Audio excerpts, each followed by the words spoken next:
What's going on, guys? Chuck here. I thought I'd do something a little bit different today. I see people, always putting out lists of one thing or another, and I thought I'd, throw my hat in the ring, as it were, and give it a shot myself. So I may have mentioned before, but I am a big Star Trek fan. Now, I'm not like an overly crazed, Star Trek fan, if you, or Trekkie, Trekker. I don't know. I'm somewhere, whatever. I'm in there somewhere. But I do enjoy Star Trek. I love the movies. I've watched most of the show. Now, granted, a lot of the more recent stuff, with the exception of Strange New Worlds, I haven't really watched. I watched like 2 seasons of Discovery, and I haven't gotten back to that. Although, I mean, it was hard because I had a hard time with season 1 Discovery. Season 2 was a pickup, mainly because of Anson Mount and the Captain Pike being added to that, which in turn made me really want to see Strange New Worlds, which I absolutely love. Strange New Worlds feels like Star Trek again to me. But I haven't gone back to check out the rest of Discovery. And unfortunately, I haven't seen Lower Decks or more of the animated series like that. But prior to that, I loved the original. Was it 4 or 5 series? How many series were there? Let's see, there's the original series, Next Gen, DS9, Voyager, and Enterprise. So it was 5 series. I was a big fan. I have all those. I love those shows. I loved all the movies. So that's kind of where my Star Trek lies, along with the novels and all that. But all that being said, I thought I would sit here and, since there were so many Star Trek movies made, like 13 Star Trek films, I believe there is. I thought I would, 14 if you count that Section 31. But I thought I would go through and kind of rank the Star Trek films as I see them, or what they mean to me. Now, obviously, this is completely subjective. Your opinions will vary. We all have our reasons for liking what we likes, and that's okay. So, don't bash me too hard if you don't agree with anything. So I'm going to go through all the theatrically released Star Trek films. Therefore, I am not including Section 31 for 2 reasons. It wasn't released theatrically, and I haven't seen it. So, that being said, let's get started. On the bottom of this list, I guess this would be number 13, I guess, is going to be Star Trek Into Darkness. This is, to me, the bottom. And for a lot of reasons, I have a lot of, I'm not going to call it hate. I don't hate this movie. That's too harsh term, but I was very annoyed by it. First of all, the whole idea of the Kelvin verse, the Star Trek, never appealed to me. I didn't like the idea of rebooting Star Trek. The original, Star Trek 09 came out. I wasn't into that. I was like, why are it's such a long hair? Why are you going to try and reboot it? Just do something different. Same year. It doesn't have to be rebooted. So I wasn't in on that to begin with. However, I liked kind of like how they took that film and made it work. And I'll give them credit for it. They made it work, and I enjoyed it. So I had a lot of expectations going into this film, and I think a lot of people did. And there was a problem. There was a lot of misleading promotion, publicity for it, whatever. Benedict Cumberbatch being whatever his, I forget what he was called, because I don't even remember or who he was supposed to be. But we all knew who he was going to be. Even they're trying to say, no, it's not. Really, he was Khan. And that was like the biggest basically, what I hated about this was they were trying to do Star Trek 2. They were trying to do the Wrath of Khan when it wasn't earned. And that's why I had the biggest problem. Is nothing in this film is earned. The whole, the reason why, the emotional death of Spock, spoiler alert, if you've never seen Star Trek 2, resonates so much because there's a history to it. It's got gravitas. It means something. These 2 characters had these two versions of Kirk Spock have one film, and just because they flip it, it's supposed to be, oh my god, look at they're doing Star Trek 2. It's fan service. It's also a slap in the face, and I don't care for it. So these characters didn't earn that. They needed more time to earn that thing. And basically, they're also just trying to retread on a better movie and steal from it and make it better. I also have other problems with this entire trilogy with some of the characters. Not it's Zoe Saldana. I have a problem with her as Uhura. Not so much her portraying Uhura. I just don't like what they did with her, making her part of the triumvirate, if you will. It's always been Kirk, Spock, McCoy, and in these movies they're trying to make it Kirk, Spock, Uhura, and McCoy's left on this, and that really bugged the hell out of me. It didn't belong. It was I didn't care for it. But there's so much, it looks good. Benedict Cumberbatch is great if he had just been who he was supposed to be and not been Khan. Or if they hadn't lied to us, told, oh no, it's not Khan, but it's really Khan. Either way, they should have done something original instead of trying to just pay fan service in the worst way and try and rehash a better movie in this bad movie. Okay, so up to 12 would be Star Trek Beyond. Now, again, after the hate of I had for Into Darkness, I wasn't sure where to go with Beyond. The trailer with the Beastie Boys song Sabotage, I don't know. I was hit and miss with it because, for one, I don't like the Beastie Boys. I hated its use in the 09 Star Trek. But in some ways, it fit the trailer, so I kind of got it. It understood it, but I wasn't a fan. However, this was a much better film than Into Darkness. I think it had a better story. Idris Elba was good, even probably was underutilized. They pushed away the whole Uhura focus, which was good. You got more Spock McCoy dynamic in this, which I liked. Again, they kind of pushed the whole, blow up the Enterprise, get Enterprise A. Again, forcing that, just push along because that's what you see in the movies. But there was some good stuff in it.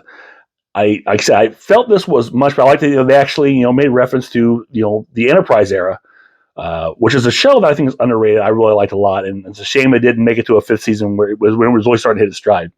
So, but there's references to that I do like. But yeah, this one unfortunately suffers because of its predecessor. So I don't think a lot of people really went in and saw it because they feel they got burned from Into Darkness. Why see Beyond? And it's too bad because this is actually a pretty decent film for this cast. And again, I should read the cast do well, in their respective parts. But I'll get in that in a minute. It's just, it's just how I felt, but I think this is a much better film. Now, it's been a long time since I've seen these films. I need to go back and check it out, honestly. But I do remember actually liking this, more than Into Darkness. So it was a nice improvement. Unfortunately, I think that's the end of this. Fortunately, unfortunately, I don't know. I'm fortunate. I don't need any more of the Kelvin verse, quite frankly. I'd rather stick to, regular Star Trek. But that's the old fogey to me. So, but yeah, at number 12, Beyond. At number 11, you're probably going to surprise us, but it's Star Trek 09. As I said, I was not thrilled with the idea of rebooting Star Trek. Why? And after that point, was it like 40, 50 years by the time this came out? I forget the actual time. It's hard to replace those actors. I mean, obviously you can do it, but it's very hard to see someone else in these iconic roles after so long. And to their credit, to J.J. Abrams' credit, whoever, they did a great job with casting. I can't deny the casting was done very well overall for the most part. What they did with the characters, I'm not sure, it's hit and miss, but the casting was good. And I think, as the series went on, these actors really found their stride in their roles. And Zachary Quinto is a great Spock. But Carl Urban is the MVP. No one talks about. He is channeling DeForest Kelley. It is, I watch him on screen, and it's very uncanny. He looks, acts, sounds like a young, grumpy DeForest Kelley. Even to the point you watch him, he's got the little pinky ring that DeForest had. Little mannerisms is great. I mean, he doesn't get enough credit for, I think Carl Urban is an underrated actor in general. He doesn't get enough credit for a lot of stuff he does, but this performance as McCoy is great. And Chris Pine would come into his own as Kirk, I think. So the three of them were good. But again, the problem I had with this was they're pushing away McCoy. You're putting Uhura and Spock in this weird love thing that is unnecessary just because we need to have a love interest or something, whatever. I don't know. Is it Nero, the Romulan villain? He's kind of bland. But what I was impressed with, because I was like, oh, they're going to boot the whole series. What are we doing here?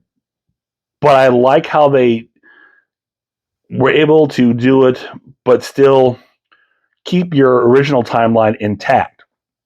Which, okay, I was okay with that. It didn't like wipe out. Say this never happened. This made it an alternate timeline, which that's pure Star Trek, and I'm okay with that.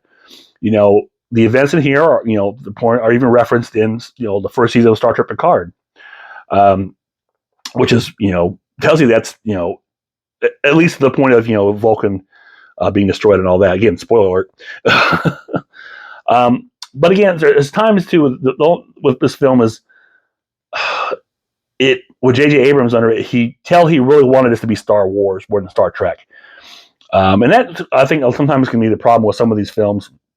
At least these three, they're really more actiony, blow them up, space adventures. Not quite the philosophical thinkers that most Star Trek teams, which is the heart of Star Trek. But it revitalized the franchise. I'll give them that. Although I will not forgive them for what they did to Klingons. That is hashtag not my Klingon. I don't know why they needed a redesign like that. To the point, it's one of the things that turned me off with Discovery. I just don't understand why they have to. What was a perfectly good, just because alternate timeline. Give me a reason why they're, are they like Southern Klingons? I don't know something, but those are not Klingons. So that always takes me out. But it was a fun movie. I'll give it credit. It was nice to see Leonard Nimoy. But again, it just at the time was like, why? But to their credit, they made it work. Unfortunately, I think it was kind of diminishing returns after that. Okay, so at number 10 is Star Trek Nemesis. I remember this being not really, I would say, a huge deal, but it was important because this was going to be, as they were saying in the trailer, it was a generation's final journey. This was basically a swan song of the Next Generation cast. This was the 10th movie in the franchise, and this was going to be after this. He's like, well, what happens from here on out? What's going on with Star Trek after this? Because when this came out, I'm trying to think. I think Enterprise may have still been on the air. I don't recall. I had to look at the dates. I can't remember. Or it may be, in its, waning years. But this is pretty much this is the end of the theatrical for a long time. This is 02. So 02 until, was it 09? So it was like a good 7 years before, Star Trek, J.J. Abrams Star Trek come out. And while I like the ideas in this, the dark idea of Picard's dark twin, and some of the idea of saying goodbye to the Next Generation cast is good. I like those things. I mean, I'm a sucker for sentiment and heart touching moments, and there's a lot of these in here, and that's something that excuse me. As much as All Good Things was a nice finale, it wasn't a finale. The series just went on, which made sense because they were going on to movies at that point. So they didn't have like the original cast had Star Trek 6 to say goodbye, and it was a nice thing to do. So that's what you're getting in here. Excuse me. So that was good. However, the problem is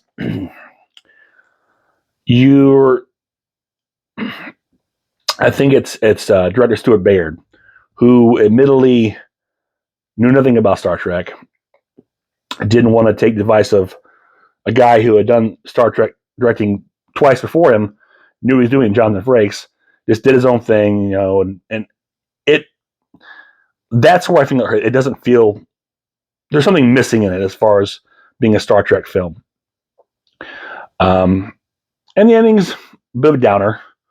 Uh, and it's not quite the send off you want. Thankfully, I think they really made up for that with the season 3 of Picard, which really was, the final season of Next Generation. That was properly done farewell.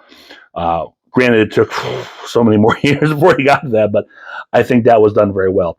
But Tom Hardy is good. I think the first time I heard of Tom Hardy.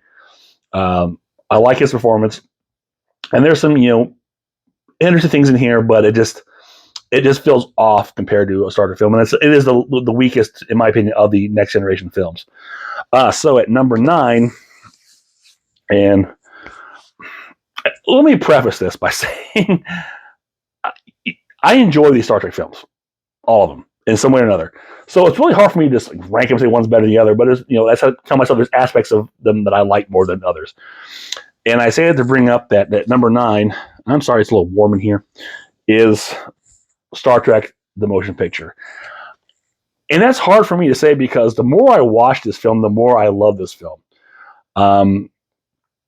Especially in the director's edition, this 4K, because this movie looks beautiful. It's the best it's ever looked. It is finally the complete version of this film because for those of you who don't know, this had such a troubled history. How it got to the screen in the first place is amazing, considering it was a movie, then it was a TV series, then it was a TV movie, then it was a movie. It's back and forth of what it was going to be until finally it settled on being a film that was barely finished editing before it went out in the theaters. I mean, the prints were still wet, from what I understand, and the effects weren't completely finished. And it never was quite what Robert Wise envisioned when he got it done.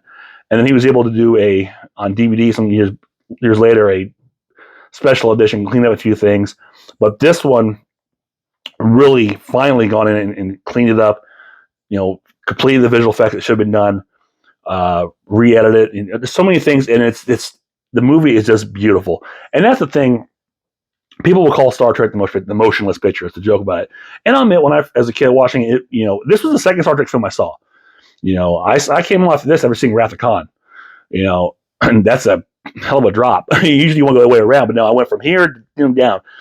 And watching the older TV cuts, the longer extended TV cuts, the way I saw it on TV was that way. And it can be, as a kid who's used to the action, it can be a little slow. The older I get, the more I appreciate it. And once I got to understand what Star Trek really was and what it's about, I appreciate the motion picture that much more. The motion picture, quite honestly, is probably the purest Star Trek film there is. I mean, this is Star Trek at its core. You're exploring, you're questioning things, the meaning of life in a lot of ways, and you're just trying to find out what's out there. You're boldly going where no one has gone before. And this is basically a great science fiction movie. This is encapsulates Star Trek. But it is hindered because it's a little more sterile than you're used from the 60s television series, which had ended about 10 years earlier. And there's not really that camaraderie feel, but it's beautiful. You spend a lot of time looking at special effects, and that does hinder it because we're wanting you to stress them. We're on the big screen now.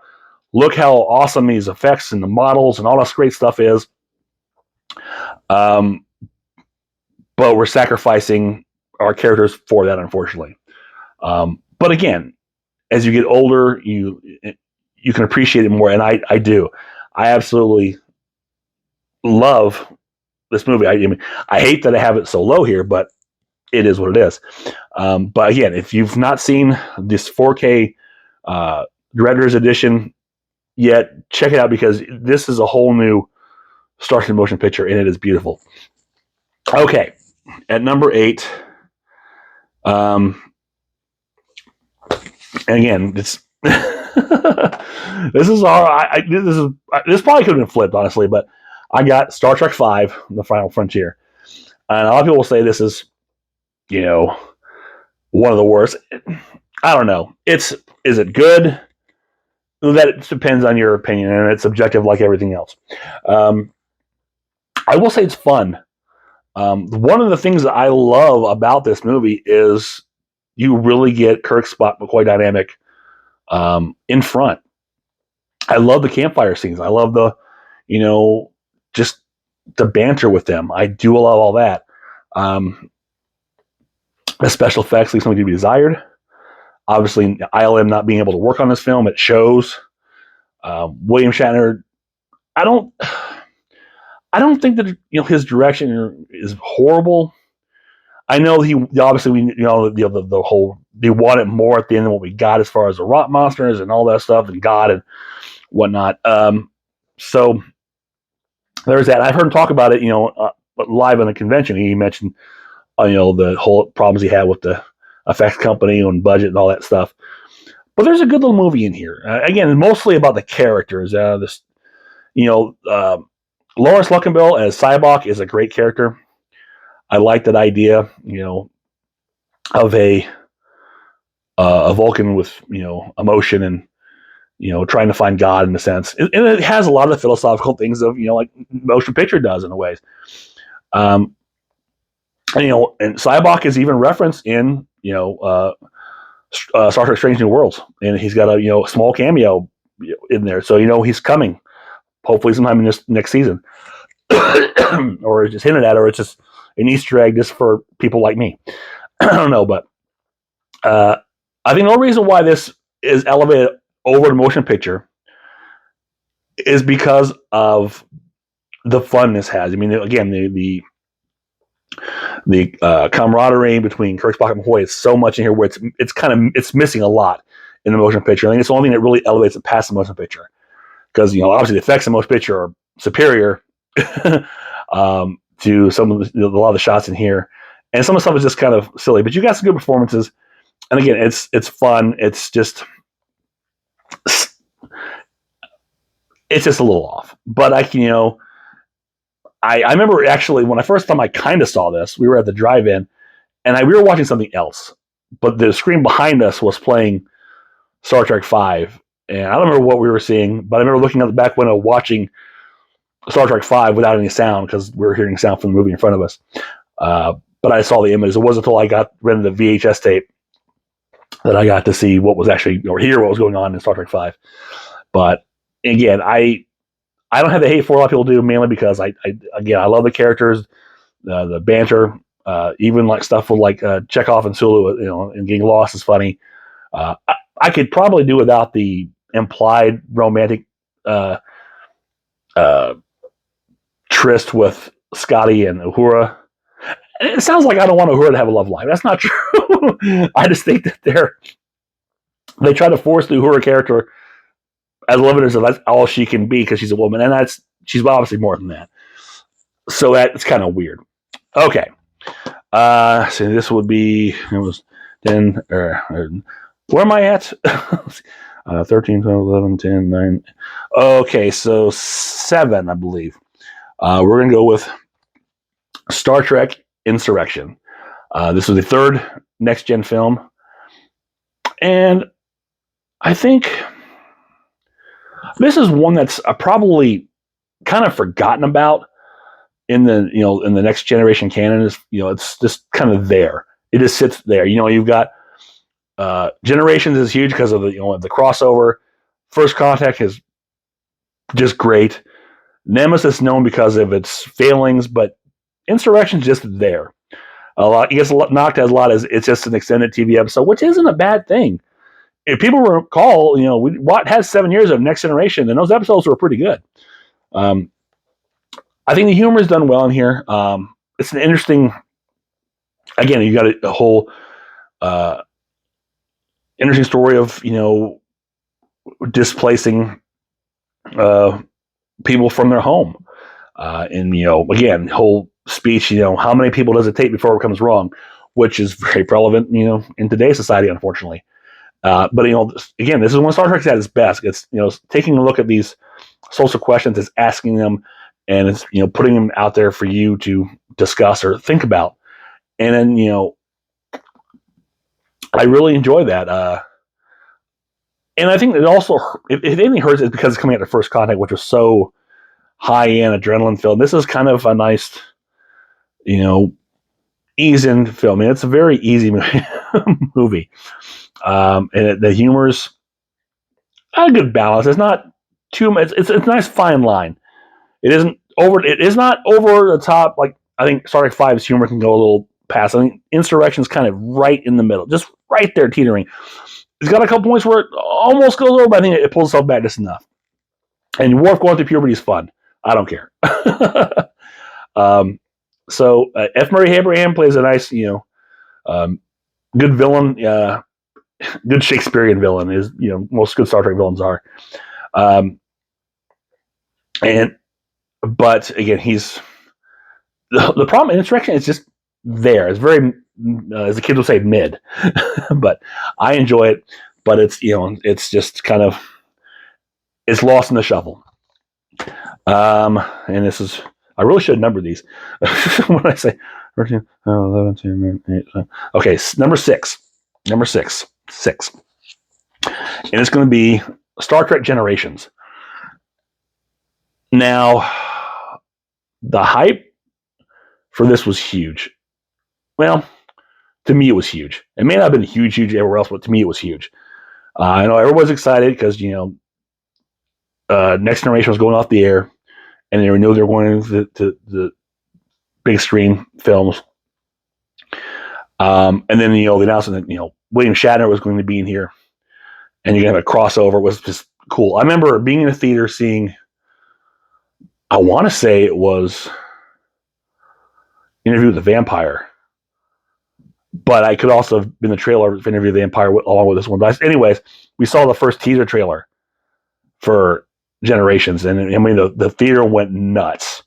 I had this was before seeing the stuff online, and I really wish I could remember what movie we saw, but we were in the theater, and then there was all tease, and they held the symbol showed up, and you saw like the Enterprise go through, and you saw Kirk and Picard on the screen, and the theater just lost their collective. What? It was a great feeling, and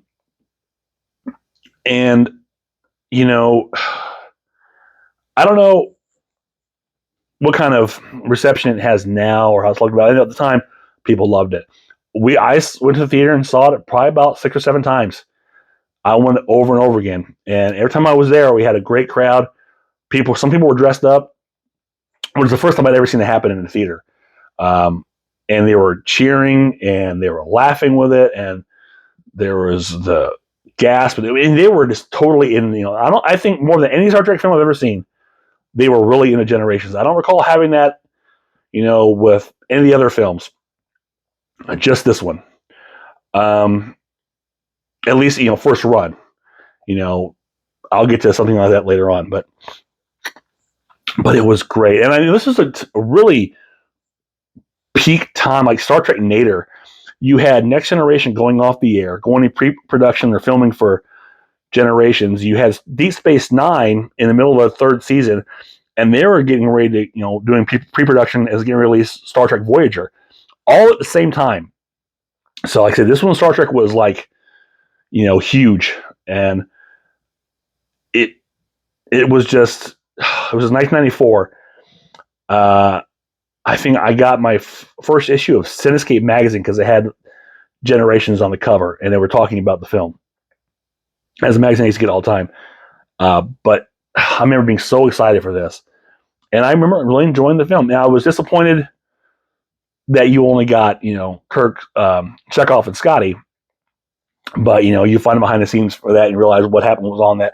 Somewhere I've got a script, like a first draft script I got from a convention, which featured the entire Next Generation, original series cast in the opening, along with a lot of, obviously different variations of the film. And I can see, there are parts where basically just there. Oh, look, using, to do whatever. I think even like Leonard Nimoy had said when he read the lines, like anybody could be saying this. It's not really needs to be Spock. And he's right. The lines were interchangeable. Anybody could have come in. It didn't have to be that cast. Could have been anybody coming in. But it was nice to see them in there. Malcolm McDowell is fantastic as Soren. You got the Duras sisters, who I always love from the Next Generation. Of course, the big thing set piece. You have the destruction of the Enterprise D, which was necessary to make way for the Enterprise E, so you have a more film friendly model, which later be CG. And of course, the big thing is, spoiler alert, the death of Kirk. Of course, most people know that the original way it was shot was changed after bad test screenings or whatever. Where Soren just shoots Kirk, where they change it to the more heroic rescuing or Kirk being more heroic instead of getting shot in the back. Which actually William Shatner talked about, and the joke he had about Captain on the Bridge or Bridge on the Captain. I don't. But it's a movie I haven't watched in a long time. Let me go back and check out again, because I remember there's so many things in here that I really like. There's some things that are kind of questionable. The whole Picard fantasy with the weird Victorian age family and Christmas is interesting, but I love the captain's cooking with the captains, as they call it, and that whole the horseback riding scene. Who am I to argue with Captain Enterprise? That's great. I love the interaction between Picard and Kirk, which you've always wanted to see for so long. It's really cool to see that. So that's number 6. Okay, and now we're starting to get into the nitty gritty. So at number 5, Star Trek III: The Search for Spock. Now, this comes at a time when I am very young. This is 84, I think it is. So I was 9. I am just learning about Star Trek. There's only Star Trek is going on right now is I think Sunday morning reruns of the original series, and you had the motion picture, and I'd seen the Wrath of Khan in theaters way back when. I didn't have a VHS tapes at the time. I'm watching Star Trek 2 on repeat on cable over and over because I played a lot, and that was it. But I remember when this came out, and I was stoked because I wanted to know what happened after Star Trek 2. I remember the promotion behind this. Taco Bell had a promotion. They had these great glasses, were big and bulky and had kind of these weird flat bottoms. They shattered easily, like most fast food glasses did.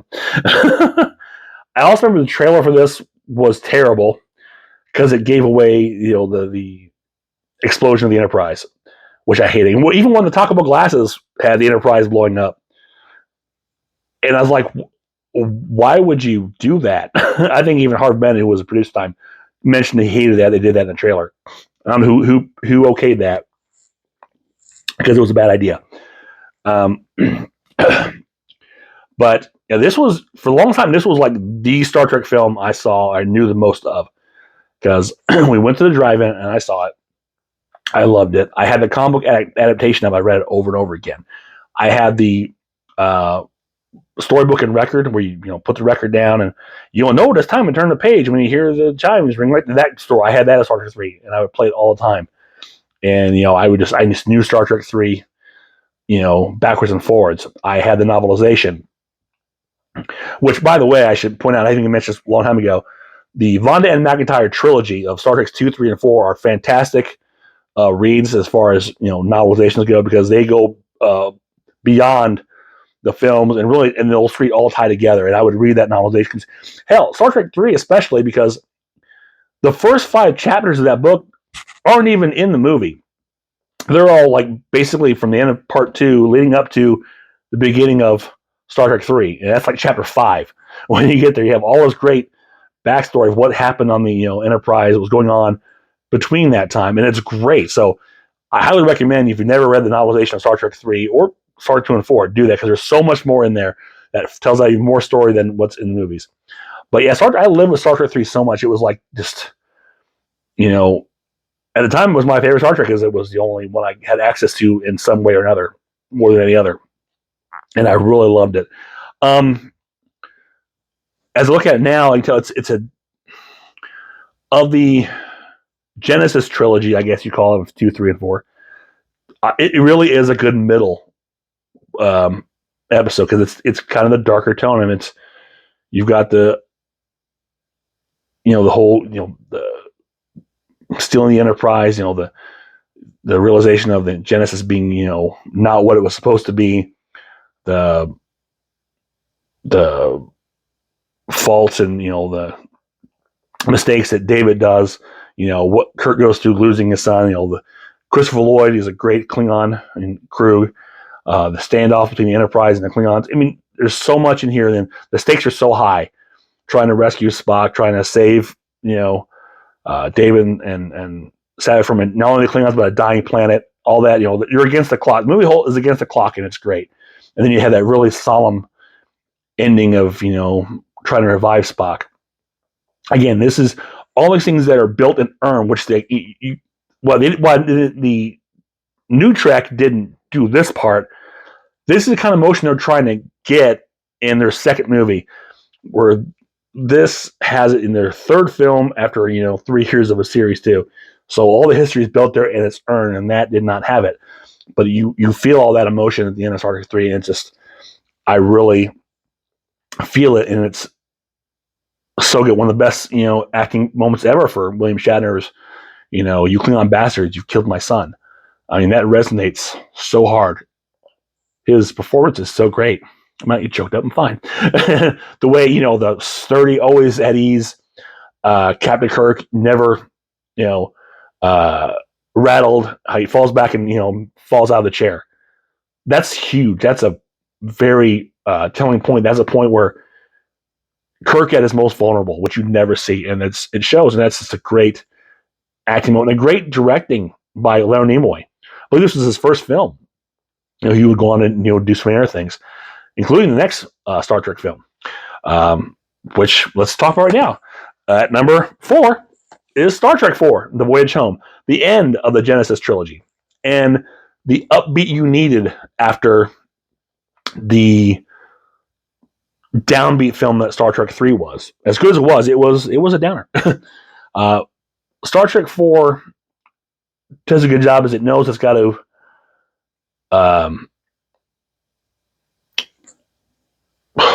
pay off the events of Star Trek 3, but we also know we need to lighten things up because it got dark there for a while. And it does that by, setting up these stakes, making this huge, but we're going to push you away from all that using the time travel to put it in the present day and have some fun. You're still on ticking clock. You're still trying to save the world. But there's a lot more levity. And it's great to watch, these characters out of their element, as it were.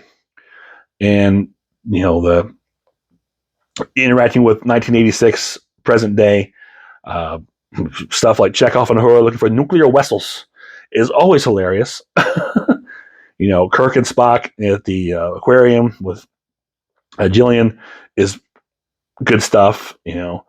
So much so much good, and the comedy is perfect. It's pitch perfect. I don't think it's over the top. It's great. The hospital scene with McCoy, giving the patient who's on the kidney dialysis, dialysis. What is this? The Dark Ages? Gives her a pail. I mean, all this stuff is just great. I love it. It's just so much fun. But they come back and they, of course, wrap up the events of Star Trek 2 and 3 more or less.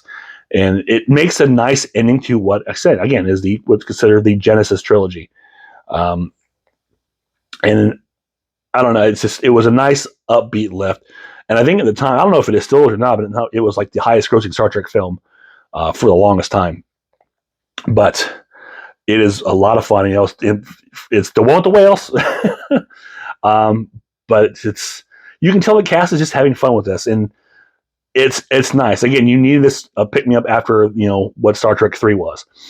So at number 3, we've got Star Trek 6, The Undiscovered Country. This was not good. I saw this in the theater, okay, and I was very excited about this because we knew this was going to be the end of the original series. And there's so many good things about it. You're bringing Nicholas Meyer back as director, who last seen in Star Trek 2. At the time, Next Generation is in full swing. Which I was also point out, another thing about 4 was that because of Star Trek 4, you got the Next Generation. It was like not long after this happened, it was a success. We said, we need to bring Star Trek back. And, a year later, Next Generation debuted. But by this time, this is 1991, Next Generation is like into their 5th season, and they're killing it. They're right there. And this is the passing of the torch, so to speak. You've got Michael Dorn in here as was it? It's not Lieutenant. I don't know. He's a Worf. He's basically an ancestor of Worf. Um, but this is a great send off for this cast, and it's a fun movie too. And it's this was a time. It's very timely. Well, at the time it was timely. With the Cold War coming to an end, and the whole Chernobyl incident, and Russia is basically what they're mirroring here with the Praxis moon blowing up, and making peace with the Klingons. Which by the time we got Next Generation, obviously we have peace somewhat with the Klingons. You've got a Klingon serving the Starfleet. So how do we get there? And this is kind of what shows that, which again makes a nice bridging point. You've got David Warner as Chancellor Gorkon. I almost said Gowron, but that's Deep Space Nine. Being regal as ever. But you've got Christopher Plummer, who's just chewing the scenery, along with William Shatner. It's just so great, quoting Shakespeare. Cry havoc and let's slip the dogs of war. It's just fantastic stuff. You got the murder mystery going on. You have Kim Cattrall, who's doing a great job. I love her performance, even though initially she, I guess she was meant to be Sav at one point, or it was, I don't know if that was the case. I know, I think they wanted her in that. But Gene Roddenberry was like, no, you can't do it. Make Sav character because fans will like it. And Nicholas Meyer's like, I can do the hell I want with her, but unfortunately couldn't get, I think, Robin Curtis back, or obviously we're gonna get Kirstie Alley back. So they just created a whole new character with Valeris. That was right. I'm sure that was the name right, Valeris, if memory serves. But yeah, so she was really good, and I guess again, there's the characters all have something to do more or less. Like Sulu finally get his captaincy, which again, if you go back and read those Von McIntyre novels, that was supposed to happen by Star Trek 2. It was mentioned in that, which is kind of cool that it shows up on screen finally. First time you get to hear his name is Ikaru, which is pretty cool. You have a great cameo by Kristen Slater. And of course, this has the director's cut and the theatrical cut, which, I like the director's cut because I like, the adding of more conspirators and a few other things. But this was a great send-off, and it was a lot of fun. And I remember, watching on the screen and seeing, the signatures of the cast, which is really cool. I've never seen anything like that before. Of course, years later, after Avengers Endgame, they would take that with the main cast, the main Avengers, who would sign their names at the credits, and that was totally inspired by Star Trek 6. And it's a great touch. It really is. And it's a great way to sign off on these characters, to say goodbye to them as, heading into, the next generation, as it were. Okay, so now we're down to the top two, and it's no big surprise. Number 2, Star Trek First Contact. The best of the Next Generation films, in my opinion. And it's action heavy. It's also kind of a horror story. It's kind of a sequel to an episodes of Next Generation. All those things. But it's you're telling two stories in here. You're obviously telling the story of the Borg trying to stop First Contact, but you're also trying, that's on the ship, and Picard and dealing with his vengeance and his PTSD, more or less, of what happened to him back during the Best of Both Worlds, episodes, and the trauma he's still dealing with, that which he still deals with even way up to the most recent Star Trek Picard series. The Borg and Picard are just intertwined. You just can't get around that, apparently. But you also have the story of, Riker and the rest of the crew trying to make sure Zefram Cochrane launches his warp ship, which, will initiate First Contact, which becomes a big point of Star Trek Enterprise, the series, is First Contact and Zefram Cochrane. And it's great to see this piece of Star Trek lore. That's Star Trek more or less is wrapped around Zefram Cochrane, which I think is only mentioned once in the original series and shown. And then it was really this movie that brought him and his story and the idea of first contact, and it was with the Vulcans, all that to light, and it made really put it into the Star Trek lore. And like I said, it was a big basis and throughout Star Trek Enterprise. But I mean, this movie's got the action. There's some great suspense. I mean, it's got some chills, and it's in all the horror film in itself. You've got Picard as an action hero with the guns. You've got the fantastic Alice Krige as the Borg Queen, and that one of the best villain entrances of all time. But just, you know, the fantastic Picard speech, you know, the line must be drawn here, this far, no further. You know, that's iconic. You know, and everyone knows that speech. You know, it's been parodied to death. I mean, even Quark got a chance to parody it a bit in an episode of Deep Space Nine at one point. But I mean, this is just great start. This is, like I said, the best next gen film. Jonathan Frakes at the helm. He did a wonderful job of this. I mean, what can be said? It's just a great, great, great fun movie. Introduction to the Enterprise E, which is a beautiful ship. I love the Enterprise E, which was a nice departure from the Enterprise D from the TV series. Remember, when I first saw the first episode of Next Generation, Encounter at Farpoint, and I saw that ship, I'm like, that is the ugliest damn ship I've ever seen. That is not the Enterprise. Fat, it's weird. It grew on me, obviously, and I got to, you know, appreciate it and everything. But I mean, Enterprise E and First Contact is sleek. It is beautiful. It's, you know, I don't know. It's like the Enterprise D was an SUV. It's carrying families, all that, and the Enterprise E is a sports car. She is flying. She is beautiful. So it's really cool to see that. So yeah, Star Trek First Contact at number 2. Okay. I know, you're all surprised. You know what's coming up. Number 1, Star Trek II, The Wrath of Khan.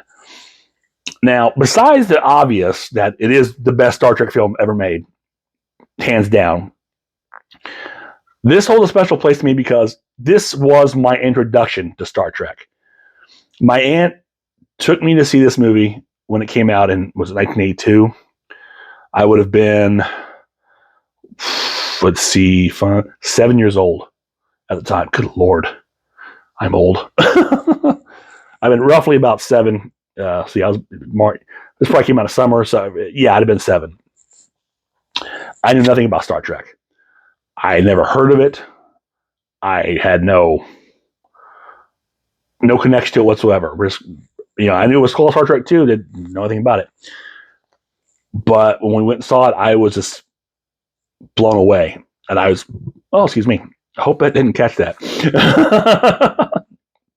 But I was blown away. This was, I don't know what my eyes were seeing. Before I had seen Star Wars, but something about Star Trek was different. And the things that caught my eye were, I love the uniforms. The ship was cool. I like the whole idea of this, you know, ship in space and everybody running under, you know, the captain in charge. This was really neat. I like the characters. I was, even though I didn't know them, I just like, I clung to them and identified with them immediately.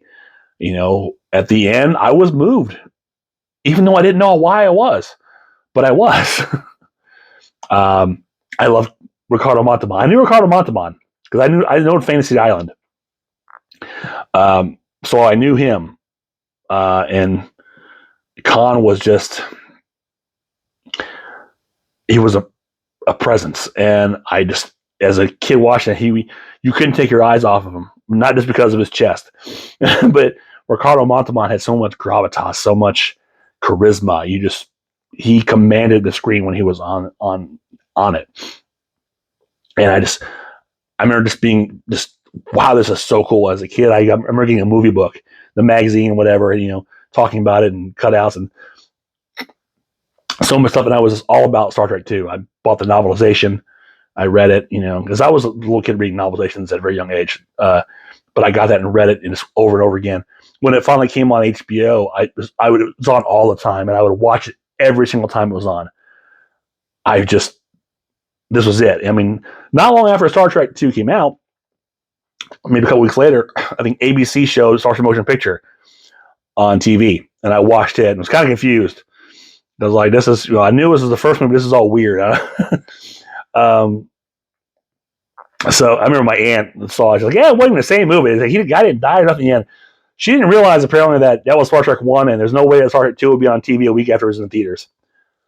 God love my aunt. But anyways, and it was, sometime after that, I discovered Star Trek. It was a TV series.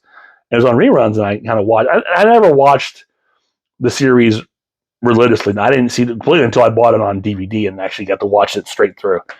Actually, that's not true. Not true, because I watched it completely when I was recording it on the Sci-Fi Channel. When they were doing the special edition release on the Sci-Fi Channel, I record every episode, and that's the first time I probably watched it straight through. But I watched it better when I got it on DVD. So yeah, this was the movie that just made me fall in love with Star Trek. And honestly, this is groundbreaking in a lot of ways. This was a make or break Star Trek. Without this film, there is no Star Trek franchise.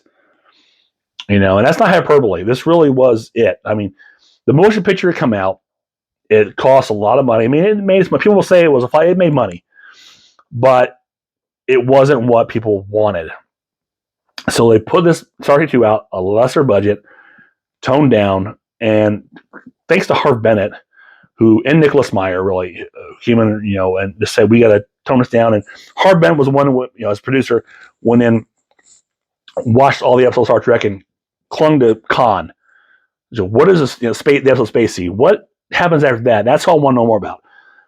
And decided we should do, a movie on, find out what happened to that guy. And to their credit, they were able to get Ricardo Montalban to come back and tell this great story and create this iconic, what will become an iconic Star Trek villain, who's only appeared twice, really. Forget that Benedict Cumberbatch stuff. Or even, to the point where Khan is referenced all the time. He's referenced in Next Generation. He's referenced, he might be referenced in Voyage at one point. I know he's referenced in Enterprise. He's heavily referenced and referred to in Strange New Worlds. One of the characters is a descendant of Khan. He actually deal with Khan as a child.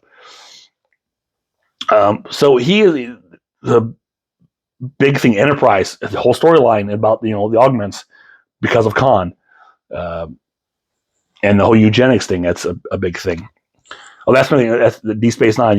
Julian Bashir was an augment, and of course, why is that? Because of the eugenics in Khan.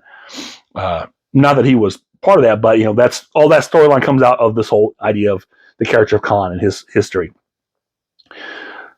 So he's, this movie made him an iconic character, even though I don't think he's the best Star Trek villain. He's number 2, I think. Gul Dukat will always be number 1 because he had more to do, and he was a lot more size to him than was the Khan. But Khan is still good, and it's all because of Ricardo Montalban.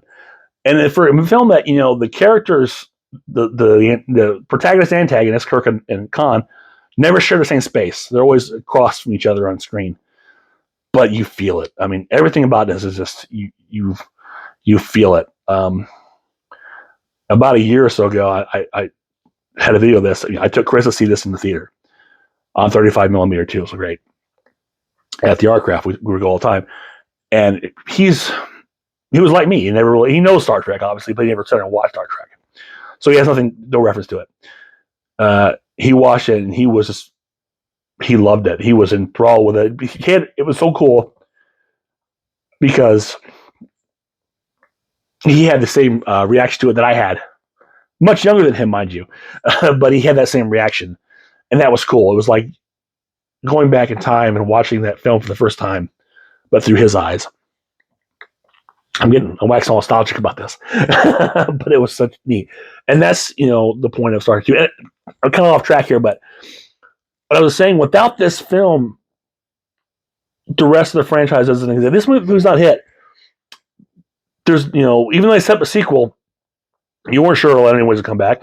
There would have been a Star Trek 3. It would have said, the heck with it and move on. But because it did so well, you got Star Trek 3, which in turn got Star Trek 4, which because Star Trek 4, you get Next Generation. Because Next Generation, you get DS9, and it goes on and on. But all started because of the success of Star Trek 2. So without Star Trek 2, you don't have this franchise that exists to this day. We're talking Star Trek now here going on 60 some years, whatever it is, all because of Star Trek II, The Wrath of Khan. And that to me is why it is, hands down, which it's not an argument. Everyone knows it's the greatest Star Trek film made. And, and to me, it's why personal favorite, because it means a lot. Okay. I've waxed on for a long time talking about these movies, and I appreciate you sticking around and hearing my opinions. Again, they're my opinions. Yours may differ. And, frankly, I hope they do, because it's, everyone is entitled to like what they like, however they like it. It doesn't matter. Maybe Star Trek 2 isn't your favorite because everyone else says so. Doesn't mean it had to be your favorite. Maybe you like Star Trek, 09 better than that. It's okay. It doesn't matter. The important thing is you like it. It makes you happy. You enjoy it.